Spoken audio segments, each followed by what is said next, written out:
ಕಾಂಗ್ರೆಸ್ ಶಾಸಕನ ಪುತ್ರನಿಗೆ ಈಗ ಬಿಟ್ಕಾಯಿನ್ ಸಂಕಷ್ಟ ಎದುರಾಗಿದೆ. ನಲ್ಲಪಾಡ್ ಬಿಟ್ಕಾಯಿನ್ ಹಗರಣದಲ್ಲಿ ಸಿಕ್ಕಾಕೊಂಡಿರೋದು, ಈತನನ್ನ ಎಸ್ಐಟಿ ಈಗ ಆರೋಪಿ ಮಾಡಿರೋದು. ಮೊಹಮ್ಮದ್ ನಲ್ಪಾಡ್ನನ್ನ ಎಸ್ಐಟಿ ಆರೋಪಿ ಮಾಡಿದೆ. ನಲ್ಪಾಡ್ಗೆ ನೋಟಿಸ್ ಕೂಡ ನೀಡಿದ್ದಾರೆ ಎಸ್ಐಟಿ ಅಧಿಕಾರಿಗಳು. ಫೆಬ್ರವರಿ 7ನೇ ತಾರೀಕು ವಿಚಾರಣೆಗೆ ಹಾಜರಾಗುವಂತೆ ನೋಟಿಸ್ ಅನ್ನ ನೀಡಲಾಗಿದೆ. ಶ್ರೀಕಿ ಜೊತೆಗೆ ಅವ್ಯವಹಾರಕ್ಕೆ ಕೈ ಜೋಡಿಸಿದ ಆರೋಪ ಈಗ ಮೊಹಮ್ಮದ್ ನಲ್ಪಾಡ್ ಮೇಲೆ ಕೇಳಿ ಬಂದಿದೆ. ಯೂತ್ ಕಾಂಗ್ರೆಸ್ನ ಮುಖಂಡ ಆಗಿರುವಂತ ನಲ್ಪಾಡ್ ಈಗ ಸದ್ಯಕ್ಕೆ ಈ ಬಿಟ್ಕಾಯಿನ್ ವಿಚಾರದ ಆರೋಪವನ್ನ ಎದುರಿಸ್ತಾ ಇರೋದು.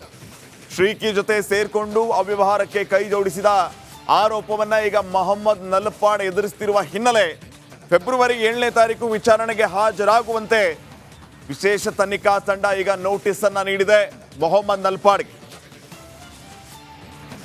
ನೆಕ್ಸ್ಟ್ ಅಪ್ಡೇಟ್ಸ್ ಅನ್ನ ಕೊಡ್ತಾರೆ ಪ್ರತಿನಿಧಿ ನಾಗರಾಜ್ ಈಗ ಫೋನ್ ಸಂಪರ್ಕದಲ್ಲಿ. ನಾಗರಾಜ್, ಏನೆಲ್ಲ ಅಪ್ಡೇಟ್ಸ್ ಕೊಡ್ತೀರಿ ವಿಚಾರವಾಗಿ?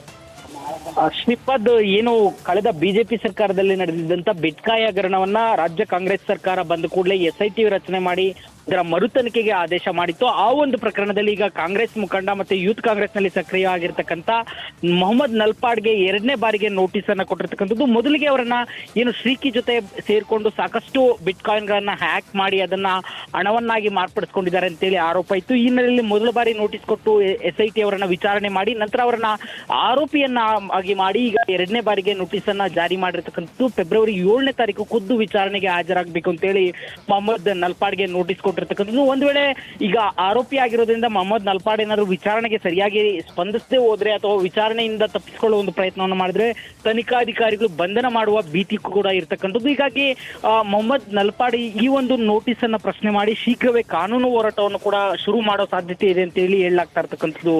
ಶ್ರೀಪಾದ್, ಓಕೆ, ಥ್ಯಾಂಕ್ ಯು ಮಾಹಿತಿಗಾಗಿ ನಾಗರಾಜ್.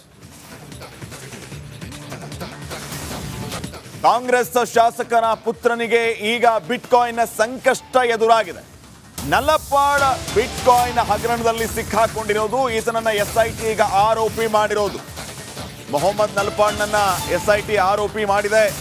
ನಲ್ಪಾಡ್ಗೆ ನೋಟಿಸ್ ಕೂಡ ನೀಡಿದ್ದಾರೆ ಎಸ್ಐಟಿ ಅಧಿಕಾರಿಗಳು. ಫೆಬ್ರವರಿ 7ನೇ ತಾರೀಕು ವಿಚಾರಣೆಗೆ ಹಾಜರಾಗುವಂತೆ ನೋಟಿಸ್ ಅನ್ನ ನೀಡಲಾಗಿದೆ.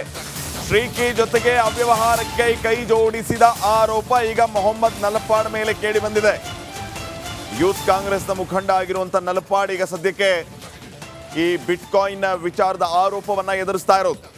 ಶ್ರೀಕಿ ಜೊತೆ ಸೇರ್ಕೊಂಡು ಅವ್ಯವಹಾರಕ್ಕೆ ಕೈ ಜೋಡಿಸಿದ ಆರೋಪವನ್ನ ಈಗ ಮೊಹಮ್ಮದ್ ನಲ್ಪಾಡ್ ಎದುರಿಸ್ತಿರುವ ಹಿನ್ನೆಲೆ ಫೆಬ್ರವರಿ 7ನೇ ತಾರೀಕು ವಿಚಾರಣೆಗೆ ಹಾಜರಾಗುವಂತೆ ವಿಶೇಷ ತನಿಖಾ ತಂಡ ಈಗ ನೋಟಿಸ್ ಅನ್ನ ನೀಡಿದೆ ಮೊಹಮ್ಮದ್ ನಲ್ಪಾಡ್ಗೆ. ನೆಕ್ಸ್ಟ್ ಅಪ್ಡೇಟ್ಸ್ ಅನ್ನ ಕೊಡ್ತಾರೆ ಪ್ರತಿನಿಧಿ ನಾಗರಾಜ್ ಈಗ ಫೋನ್ ಸಂಪರ್ಕದಲ್ಲಿ. ನಾಗರಾಜ್, ಏನೆಲ್ಲ ಅಪ್ಡೇಟ್ಸ್ ಕೊಡ್ತೀರಿ ವಿಚಾರವಾಗಿ? ಶ್ರೀಪಾದ್, ಏನು ಕಳೆದ ಬಿಜೆಪಿ ಸರ್ಕಾರದಲ್ಲಿ ನಡೆದಿದ್ದಂತ ಬಿಟ್ಕಾಯಿ ಹಗರಣವನ್ನ ರಾಜ್ಯ ಕಾಂಗ್ರೆಸ್ ಸರ್ಕಾರ ಬಂದ ಕೂಡಲೇ ಎಸ್ಐಟಿ ರಚನೆ ಮಾಡಿ ಅದರ ಮರು ತನಿಖೆಗೆ ಆದೇಶ ಮಾಡಿತ್ತು. ಆ ಒಂದು ಪ್ರಕರಣದಲ್ಲಿ ಈಗ ಕಾಂಗ್ರೆಸ್ ಮುಖಂಡ ಮತ್ತೆ ಯೂತ್ ಕಾಂಗ್ರೆಸ್ ನಲ್ಲಿ ಸಕ್ರಿಯ ಆಗಿರ್ತಕ್ಕಂಥ ಮೊಹಮ್ಮದ್ ನಲ್ಪಾಡ್ಗೆ 2ನೇ ಬಾರಿಗೆ ನೋಟಿಸ್ ಅನ್ನ ಕೊಟ್ಟಿರ್ತಕ್ಕಂಥದ್ದು. ಮೊದಲಿಗೆ ಅವರನ್ನ ಏನು ಶ್ರೀಕಿ ಜೊತೆ ಸೇರ್ಕೊಂಡು ಸಾಕಷ್ಟು ಬಿಟ್ಕಾಯಿನ್ ಗಳನ್ನ ಹ್ಯಾಕ್ ಮಾಡಿ ಅದನ್ನ ಹಣವನ್ನಾಗಿ ಮಾರ್ಪಡಿಸ್ಕೊಂಡಿದ್ದಾರೆ ಅಂತೇಳಿ ಆರೋಪ ಇತ್ತು. ಈ ಹಿನ್ನೆಲೆಯಲ್ಲಿ ಮೊದಲ ಬಾರಿ ನೋಟಿಸ್ ಕೊಟ್ಟು ಎಸ್ಐಟಿ ಅವರನ್ನ ವಿಚಾರಣೆ ಮಾಡಿ ನಂತರ ಅವರನ್ನ ಆರೋಪಿಯನ್ನ ಆಗಿ ಮಾಡಿ ಈಗ 2ನೇ ಬಾರಿಗೆ ನೋಟಿಸ್ ಅನ್ನ ಜಾರಿ ಮಾಡಿರ್ತಕ್ಕಂಥದ್ದು. ಫೆಬ್ರವರಿ 7ನೇ ತಾರೀಕು ಖುದ್ದು ವಿಚಾರಣೆಗೆ ಹಾಜರಾಗಬೇಕು ಅಂತೇಳಿ ಮೊಹಮ್ಮದ್ ನಲ್ಪಾಡ್ಗೆ ನೋಟಿಸ್ ಕೊಟ್ಟಿರ್ತಕ್ಕಂಥದ್ದು. ಒಂದು ವೇಳೆ ಈಗ ಆರೋಪಿ ಆಗಿರೋದ್ರಿಂದ ಮೊಹಮ್ಮದ್ ನಲ್ಪಾಡ್ ಏನಾದ್ರು ವಿಚಾರಣೆಗೆ ಸರಿಯಾಗಿ ಸ್ಪಂದಿಸದೆ ಹೋದ್ರೆ ಅಥವಾ ವಿಚಾರಣೆಯಿಂದ ತಪ್ಪಿಸಿಕೊಳ್ಳುವ ಒಂದು ಪ್ರಯತ್ನವನ್ನು ಮಾಡಿದ್ರೆ ತನಿಖಾಧಿಕಾರಿಗಳು ಬಂಧನ ಮಾಡುವ ಭೀತಿ ಕೂಡ ಇರ್ತಕ್ಕಂಥದ್ದು. ಹೀಗಾಗಿ ಮೊಹಮ್ಮದ್ ನಲ್ಪಾಡ್ ಈ ಒಂದು ನೋಟಿಸ್ ಅನ್ನ ಪ್ರಶ್ನೆ ಮಾಡಿ ಶೀಘ್ರವೇ ಕಾನೂನು ಹೋರಾಟವನ್ನು ಕೂಡ ಶುರು ಮಾಡೋ ಸಾಧ್ಯತೆ ಇದೆ ಅಂತ ಹೇಳಿ ಹೇಳಲಾಗ್ತಾ ಇರ್ತಕ್ಕಂಥದ್ದು. ಶ್ರೀಪಾದ್, ಓಕೆ, ಥ್ಯಾಂಕ್ ಯು ಮಾಹಿತಿಗಾಗಿ ನಾಗರಾಜ್. ಕಾಂಗ್ರೆಸ್ ಶಾಸಕನ ಪುತ್ರನಿಗೆ ಈಗ ಬಿಟ್ಕಾಯಿನ್ ಸಂಕಷ್ಟ ಎದುರಾಗಿದೆ. ನಲ್ಲಪಾಡ್ ಬಿಟ್ಕಾಯಿನ್ ಹಗರಣದಲ್ಲಿ ಸಿಕ್ಕಾಕೊಂಡಿರೋದು, ಈತನನ್ನ ಎಸ್ಐಟಿ ಈಗ ಆರೋಪಿ ಮಾಡಿರೋದು. ಮೊಹಮ್ಮದ್ ನಲ್ಪಾಡ್ನನ್ನ ಎಸ್ಐಟಿ ಆರೋಪಿ ಮಾಡಿದೆ. ನಲ್ಪಾಡ್ಗೆ ನೋಟಿಸ್ ಕೂಡ ನೀಡಿದ್ದಾರೆ ಎಸ್ಐಟಿ ಅಧಿಕಾರಿಗಳು. ಫೆಬ್ರವರಿ 7ನೇ ತಾರೀಕು ವಿಚಾರಣೆಗೆ ಹಾಜರಾಗುವಂತೆ ನೋಟಿಸ್ ಅನ್ನ ನೀಡಲಾಗಿದೆ. ಶ್ರೀಕಿ ಜೊತೆಗೆ ಅವ್ಯವಹಾರಕ್ಕೆ ಕೈ ಜೋಡಿಸಿದ ಆರೋಪ ಈಗ ಮೊಹಮ್ಮದ್ ನಲ್ಪಾಡ್ ಮೇಲೆ ಕೇಳಿ ಬಂದಿದೆ. ಯೂತ್ ಕಾಂಗ್ರೆಸ್ನ ಮುಖಂಡ ಆಗಿರುವಂತ ನಲ್ಪಾಡ್ ಈಗ ಸದ್ಯಕ್ಕೆ ಈ ಬಿಟ್ಕಾಯಿನ್ ವಿಚಾರದ ಆರೋಪವನ್ನ ಎದುರಿಸ್ತಾ ಇರೋದು.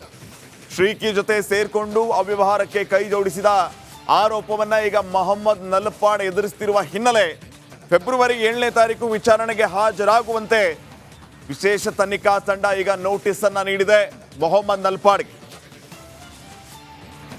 ಇನ್ನಷ್ಟು ಅಪ್ಡೇಟ್ಸ್ ಅನ್ನ ಕೊಡ್ತಾರೆ ಪ್ರತಿನಿಧಿ ನಾಗರಾಜ್ ಈಗ ಫೋನ್ ಸಂಪರ್ಕದಲ್ಲಿ. ನಾಗರಾಜ್, ಏನೆಲ್ಲ ಅಪ್ಡೇಟ್ಸ್ ಕೊಡ್ತೀರಿ ವಿಚಾರವಾಗಿ? ಶ್ರೀಪಾದ್, ಏನು ಕಳೆದ ಬಿಜೆಪಿ ಸರ್ಕಾರದಲ್ಲಿ ನಡೆದಿದ್ದಂತ ಬಿಟ್ಕಾಯಿ ಹಗರಣವನ್ನ ರಾಜ್ಯ ಕಾಂಗ್ರೆಸ್ ಸರ್ಕಾರ ಬಂದ ಕೂಡಲೇ SIT ರಚನೆ ಮಾಡಿ ಇದರ ಮರು ತನಿಖೆಗೆ ಆದೇಶ ಮಾಡಿತ್ತು. ಆ ಒಂದು ಪ್ರಕರಣದಲ್ಲಿ ಈಗ ಕಾಂಗ್ರೆಸ್ ಮುಖಂಡ ಮತ್ತೆ ಯೂತ್ ಕಾಂಗ್ರೆಸ್ ನಲ್ಲಿ ಸಕ್ರಿಯ ಆಗಿರ್ತಕ್ಕಂಥ ಮೊಹಮ್ಮದ್ ನಲ್ಪಾಡ್ಗೆ ಎರಡನೇ ಬಾರಿಗೆ ನೋಟಿಸ್ ಅನ್ನ ಕೊಟ್ಟಿರ್ತಕ್ಕಂಥದ್ದು. ಮೊದಲಿಗೆ ಅವರನ್ನ ಏನು ಶ್ರೀಕಿ ಜೊತೆ ಸೇರ್ಕೊಂಡು ಸಾಕಷ್ಟು ಬಿಟ್ಕಾಯಿನ್ ಗಳನ್ನ ಹ್ಯಾಕ್ ಮಾಡಿ ಅದನ್ನ ಹಣವನ್ನಾಗಿ ಮಾರ್ಪಡಿಸ್ಕೊಂಡಿದ್ದಾರೆ ಅಂತೇಳಿ ಆರೋಪ ಇತ್ತು. ಈ ಹಿನ್ನೆಲೆಯಲ್ಲಿ ಮೊದಲ ಬಾರಿ ನೋಟಿಸ್ ಕೊಟ್ಟು SIT ಅವರನ್ನ ವಿಚಾರಣೆ ಮಾಡಿ ನಂತರ ಅವರನ್ನ ಆರೋಪಿಯನ್ನ ಆಗಿ ಮಾಡಿ ಈಗ ಎರಡನೇ ಬಾರಿಗೆ ನೋಟಿಸ್ ಅನ್ನ ಜಾರಿ ಮಾಡಿರ್ತಕ್ಕಂಥದ್ದು. ಫೆಬ್ರವರಿ 7ನೇ ತಾರೀಕು ಖುದ್ದು ವಿಚಾರಣೆಗೆ ಹಾಜರಾಗಬೇಕು ಅಂತೇಳಿ ಮೊಹಮ್ಮದ್ ನಲ್ಪಾಡ್ಗೆ ನೋಟಿಸ್ ಕೊಟ್ಟಿರ್ತಕ್ಕಂಥದ್ದು. ಒಂದ್ ವೇಳೆ ಈಗ ಆರೋಪಿ ಆಗಿರೋದ್ರಿಂದ ಮೊಹಮ್ಮದ್ ನಲ್ಪಾಡ್ ಏನಾದ್ರು ವಿಚಾರಣೆಗೆ ಸರಿಯಾಗಿ ಸ್ಪಂದಿಸದೆ ಹೋದ್ರೆ ಅಥವಾ ವಿಚಾರಣೆಯಿಂದ ತಪ್ಪಿಸಿಕೊಳ್ಳುವ ಒಂದು ಪ್ರಯತ್ನವನ್ನು ಮಾಡಿದ್ರೆ ತನಿಖಾಧಿಕಾರಿಗಳು ಬಂಧನ ಮಾಡುವ ಭೀತಿ ಕೂಡ ಇರ್ತಕ್ಕಂಥದ್ದು. ಹೀಗಾಗಿ ಮೊಹಮ್ಮದ್ ನಲ್ಪಾಡ್ ಈ ಒಂದು ನೋಟಿಸ್ ಅನ್ನ ಪ್ರಶ್ನೆ ಮಾಡಿ ಶೀಘ್ರವೇ ಕಾನೂನು ಹೋರಾಟವನ್ನು ಕೂಡ ಶುರು ಮಾಡೋ ಸಾಧ್ಯತೆ ಇದೆ ಅಂತ ಹೇಳಿ ಹೇಳಲಾಗ್ತಾ ಇರ್ತಕ್ಕಂಥದ್ದು. ಶ್ರೀಪಾದ್, ಓಕೆ, ಥ್ಯಾಂಕ್ ಯು ಮಾಹಿತಿಗಾಗಿ ನಾಗರಾಜ್. ಕಾಂಗ್ರೆಸ್ ಶಾಸಕನ ಪುತ್ರನಿಗೆ ಈಗ ಬಿಟ್ಕಾಯಿನ್ ಸಂಕಷ್ಟ ಎದುರಾಗಿದೆ. ನಲ್ಲಪಾಡ್ ಬಿಟ್ಕಾಯಿನ್ ಹಗರಣದಲ್ಲಿ ಸಿಕ್ಕಾಕೊಂಡಿರೋದು, ಈತನನ್ನ SIT ಈಗ ಆರೋಪಿ ಮಾಡಿರೋದು. ಮೊಹಮ್ಮದ್ ನಲ್ಪಾಡ್ನನ್ನ SIT ಆರೋಪಿ ಮಾಡಿದೆ. ನಲ್ಪಾಡ್ಗೆ ನೋಟಿಸ್ ಕೂಡ ನೀಡಿದ್ದಾರೆ SIT ಅಧಿಕಾರಿಗಳು.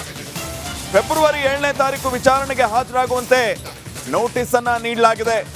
ಶ್ರೀಕಿ ಜೊತೆಗೆ ಅವ್ಯವಹಾರಕ್ಕೆ ಕೈ ಜೋಡಿಸಿದ ಆರೋಪ ಈಗ ಮೊಹಮ್ಮದ್ ನಲ್ಪಾಡ್ ಮೇಲೆ ಕೇಳಿ ಬಂದಿದೆ. ಯೂತ್ ಕಾಂಗ್ರೆಸ್ನ ಮುಖಂಡ ಆಗಿರುವಂತ ನಲ್ಪಾಡ್ ಈಗ ಸದ್ಯಕ್ಕೆ ಈ ಬಿಟ್ಕಾಯಿನ್ ವಿಚಾರದ ಆರೋಪವನ್ನ ಎದುರಿಸ್ತಾ ಇರೋದು. ಶ್ರೀಕಿ ಜೊತೆ ಸೇರ್ಕೊಂಡು ಅವ್ಯವಹಾರಕ್ಕೆ ಕೈ ಜೋಡಿಸಿದ ಆರೋಪವನ್ನ ಈಗ ಮೊಹಮ್ಮದ್ ನಲ್ಪಾಡ್ ಎದುರಿಸ್ತಿರುವ ಹಿನ್ನೆಲೆ ಫೆಬ್ರವರಿ 7ನೇ ತಾರೀಕು ವಿಚಾರಣೆಗೆ ಹಾಜರಾಗುವಂತೆ ವಿಶೇಷ ತನಿಖಾ ತಂಡ ಈಗ ನೋಟಿಸ್ ಅನ್ನ ನೀಡಿದೆ ಮೊಹಮ್ಮದ್ ನಲ್ಪಾಡ್ಗೆ. ಇನ್ನಷ್ಟು ಅಪ್ಡೇಟ್ಸ್ ಅನ್ನ ಕೊಡ್ತಾರೆ ಪ್ರತಿನಿಧಿ ನಾಗರಾಜ್ ಈಗ ಫೋನ್ ಸಂಪರ್ಕದಲ್ಲಿ. ನಾಗರಾಜ್, ಏನೆಲ್ಲ ಅಪ್ಡೇಟ್ಸ್ ಕೊಡ್ತೀರಿ ವಿಚಾರವಾಗಿ? ಶ್ರೀಪಾದ್, ಏನು ಕಳೆದ ಬಿಜೆಪಿ ಸರ್ಕಾರದಲ್ಲಿ ನಡೆದಿದ್ದಂತ ಬಿಟ್ಕಾಯಿ ಹಗರಣವನ್ನ ರಾಜ್ಯ ಕಾಂಗ್ರೆಸ್ ಸರ್ಕಾರ ಬಂದ ಕೂಡಲೇ SIT ರಚನೆ ಮಾಡಿ ಇದರ ಮರು ತನಿಖೆಗೆ ಆದೇಶ ಮಾಡಿತ್ತು. ಆ ಒಂದು ಪ್ರಕರಣದಲ್ಲಿ ಈಗ ಕಾಂಗ್ರೆಸ್ ಮುಖಂಡ ಮತ್ತೆ ಯೂತ್ ಕಾಂಗ್ರೆಸ್ ನಲ್ಲಿ ಸಕ್ರಿಯ ಆಗಿರ್ತಕ್ಕಂಥ ಮೊಹಮ್ಮದ್ ನಲ್ಪಾಡ್ಗೆ ಎರಡನೇ ಬಾರಿಗೆ ನೋಟಿಸ್ ಅನ್ನ ಕೊಟ್ಟಿರ್ತಕ್ಕಂಥದ್ದು. ಮೊದಲಿಗೆ ಅವರನ್ನ ಏನು ಶ್ರೀಕಿ ಜೊತೆ ಸೇರ್ಕೊಂಡು ಸಾಕಷ್ಟು ಬಿಟ್ಕಾಯಿನ್ ಗಳನ್ನ ಹ್ಯಾಕ್ ಮಾಡಿ ಅದನ್ನ ಹಣವನ್ನಾಗಿ ಮಾರ್ಪಡಿಸ್ಕೊಂಡಿದ್ದಾರೆ ಅಂತೇಳಿ ಆರೋಪ ಇತ್ತು. ಈ ಹಿನ್ನೆಲೆಯಲ್ಲಿ ಮೊದಲ ಬಾರಿ ನೋಟಿಸ್ ಕೊಟ್ಟು SIT ಅವರನ್ನ ವಿಚಾರಣೆ ಮಾಡಿ ನಂತರ ಅವರನ್ನ ಆರೋಪಿಯನ್ನ ಆಗಿ ಮಾಡಿ ಈಗ ಎರಡನೇ ಬಾರಿಗೆ ನೋಟಿಸ್ ಅನ್ನ ಜಾರಿ ಮಾಡಿರ್ತಕ್ಕಂಥದ್ದು. ಫೆಬ್ರವರಿ 7ನೇ ತಾರೀಕು ಖುದ್ದು ವಿಚಾರಣೆಗೆ ಹಾಜರಾಗಬೇಕು ಅಂತೇಳಿ ಮೊಹಮ್ಮದ್ ನಲ್ಪಾಡ್ಗೆ ನೋಟಿಸ್ ಕೊಟ್ಟಿರ್ತಕ್ಕಂಥದ್ದು. ಒಂದ್ ವೇಳೆ ಈಗ ಆರೋಪಿ ಆಗಿರೋದ್ರಿಂದ ಮೊಹಮ್ಮದ್ ನಲ್ಪಾಡ್ ಏನಾದ್ರು ವಿಚಾರಣೆಗೆ ಸರಿಯಾಗಿ ಸ್ಪಂದಿಸದೆ ಹೋದ್ರೆ ಅಥವಾ ವಿಚಾರಣೆಯಿಂದ ತಪ್ಪಿಸಿಕೊಳ್ಳುವ ಒಂದು ಪ್ರಯತ್ನವನ್ನು ಮಾಡಿದ್ರೆ ತನಿಖಾಧಿಕಾರಿಗಳು ಬಂಧನ ಮಾಡುವ ಭೀತಿ ಕೂಡ ಇರ್ತಕ್ಕಂಥದ್ದು. ಹೀಗಾಗಿ ಮೊಹಮ್ಮದ್ ನಲ್ಪಾಡ್ ಈ ಒಂದು ನೋಟಿಸ್ ಅನ್ನ ಪ್ರಶ್ನೆ ಮಾಡಿ ಶೀಘ್ರವೇ ಕಾನೂನು ಹೋರಾಟವನ್ನು ಕೂಡ ಶುರು ಮಾಡೋ ಸಾಧ್ಯತೆ ಇದೆ ಅಂತ ಹೇಳಿ ಹೇಳಲಾಗ್ತಾ ಇರ್ತಕ್ಕಂಥದ್ದು. ಶ್ರೀಪಾದ್, ಓಕೆ, ಥ್ಯಾಂಕ್ ಯು ಮಾಹಿತಿಗಾಗಿ ನಾಗರಾಜ್.